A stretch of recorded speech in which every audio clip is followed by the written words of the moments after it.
Well, 12th class students, next topic is business environment in business studies. You know that business environment is a sum total of all those factors and forces which internally or externally affect the organization.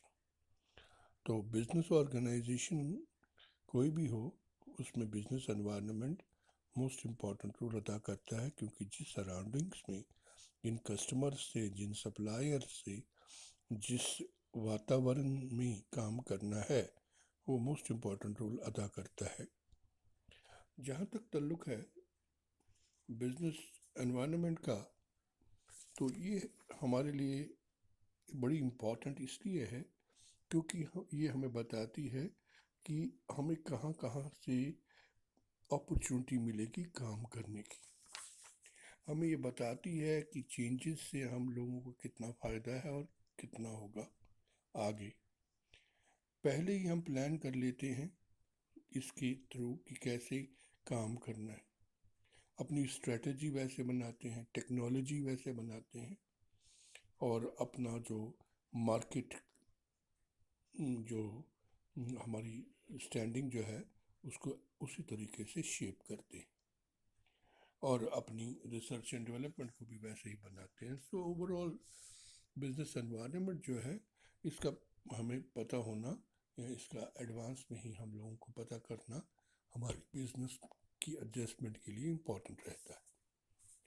अब इसकी dimension का जहाँ तक ताल्लुक़ है, components भी कहा जाता है। ये स्पेसिफिक और जनरल है शॉर्टकट में देखा जाए तो, बट इसे हम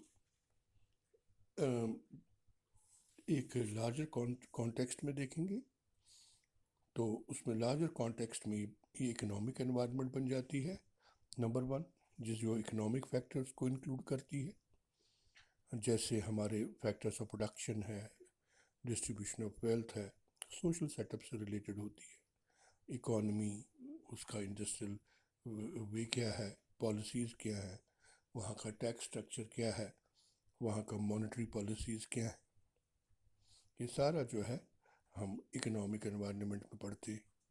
फिर सोशल एनवायरनमेंट में ऑल सोशल और कल्चरल चेंजेस या फैक्टर्स जो उस एरिया में हैं उनको हम डिस्कस करते हैं।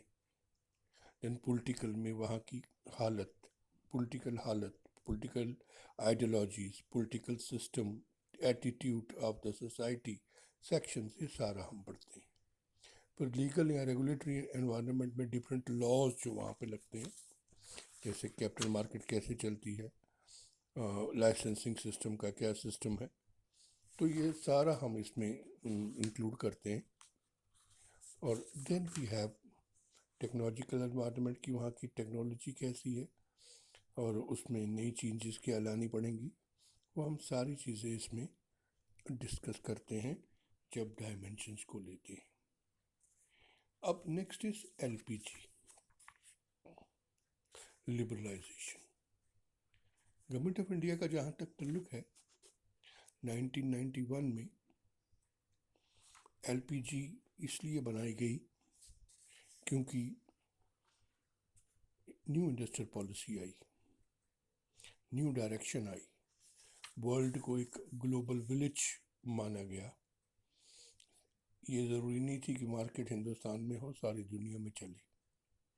तो लिबरलाइजेशन का कॉन्सेप्ट आया जिसमें लाइसेंसिंग से कंट्री को नजात दिलाई गई। कंट्री को कहा गया कि जो बड़ा लाइसेंसिंग का प्रोसेस होता था, बड़ा ही हैक्टिक, वो ख़त्म कर दिया गया, रिलैक्सेशन कर दी गई। फेरा और एमआरटीपी एक्ट में वर्कर्स और मैनेजमेंट का ध्यान दिया गया। डिफरेंट टैक्स जो हैं जिन्हें हम सोप्स कहते हैं उनमें कमियां लाई गई और इंसेंटिव दिए गए एक्सपोर्ट करने के लिए। फॉरेन इन्वेस्टमेंट को लुभाने के लिए डिफरेंट रिफॉर्म्स किए गए।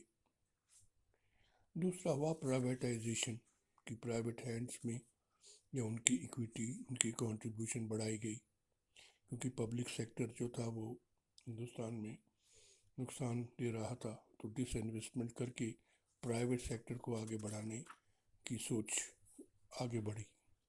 اور finally globalisation means integrating the economy of a country with the world economy. یعنی سارے ملک جو ورلڈ کے ہیں ان میں free flow of import and export who.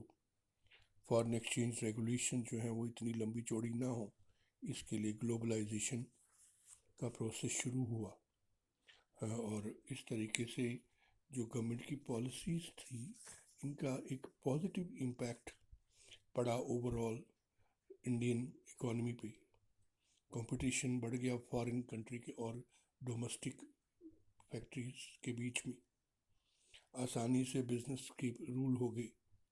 Technology بڑھی، کیونکہ اگر آپ نے اب پروڈکٹ بڑھانا ہے تو امریکہ کے ساتھ آپ نے کمپٹیشن کرنا ہے، جرمنی کے ساتھ کمپٹیشن کرنا ہے. کسٹمر بڑھ گئے، مارکیٹ بڑھ گئی، ایکسپورٹس بڑھ گئی. آپ نے ہیومن ریسورس کی ڈیولپمنٹ کی، اسکل ڈیولپمنٹ کے پروگرام آگے. اور آج بھی آپ دیکھتے ہو کہ اب وہ آتم نربھر بھارت جو ہے نیا سلوگن جو دیا گیا ہے، تو اس میں بھی اسکل ڈیولپمنٹ سے، تاکہ چائنا سے انڈیا جو ہے اس لیڈ میں آگے چلا جائے اور ورلڈ میں زیادہ سے زیادہ ایکسپورٹس کرے، اور جس سے فارن ایکسچینج بھی بڑھے گا اور نیشنل انکم بھی بڑھے گی، اور ہمارے کنٹری کی اکنامک گروتھ جو ہے وہ بھی ہو پائے گی. So this was something about business environment. Thank you.